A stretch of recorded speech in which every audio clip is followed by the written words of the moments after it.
Hi mga kakonchava! Welcome po sa day 2 ng ating 365-day real estate journey. Kanina po pinag-usapan natin kung paano ang real estate at bakit maganda na dito po tayo mag-invest. Ngayon naman, alamin po natin yung iba't ibang types ng real estate properties. Unang-una, yun pong residential real estate.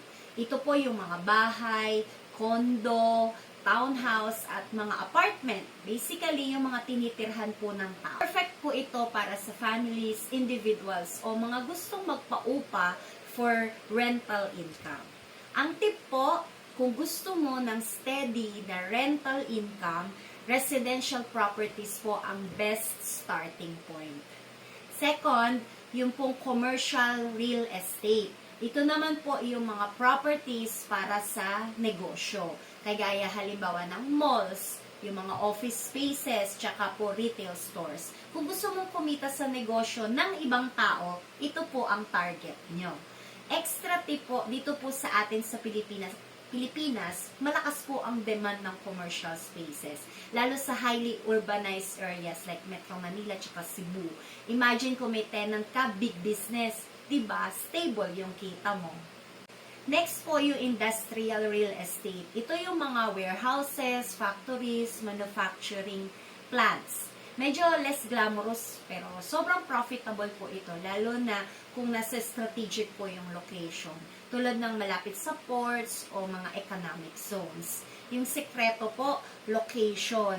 Hanapin ang mga lugar na prime para sa logistics at manufacturing.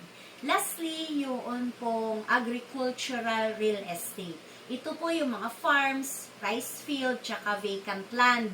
Sa bansa po natin, malaki po yung potential nito dahil agricultural pa rin yung malaking bahagi ng ating ekonomiya. Ang fun fact po dito, yung agricultural land, pwede po yung maging future subdivision, resort, o kahit commercial hub. Kaya wag po natin siyang iismulin. So, quick recap. Ang una po ay residential para po ito sa mga bahay o paupahan. Second po, commercial para sa mga negosyo. Third po, yung industrial para po sa warehouses o factories. Ang fourth po ay agricultural para po sa farming o mga future developments.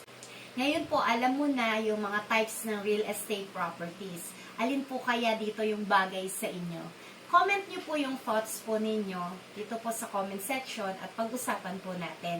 Bukas po, pag-uusapan naman natin yung step-by-step process ng pagbili po ng bahay. Kaya, don't forget to like, share, at follow para hindi ka po malate sa journey natin. This is Natalie Concha of VS Concha Realty.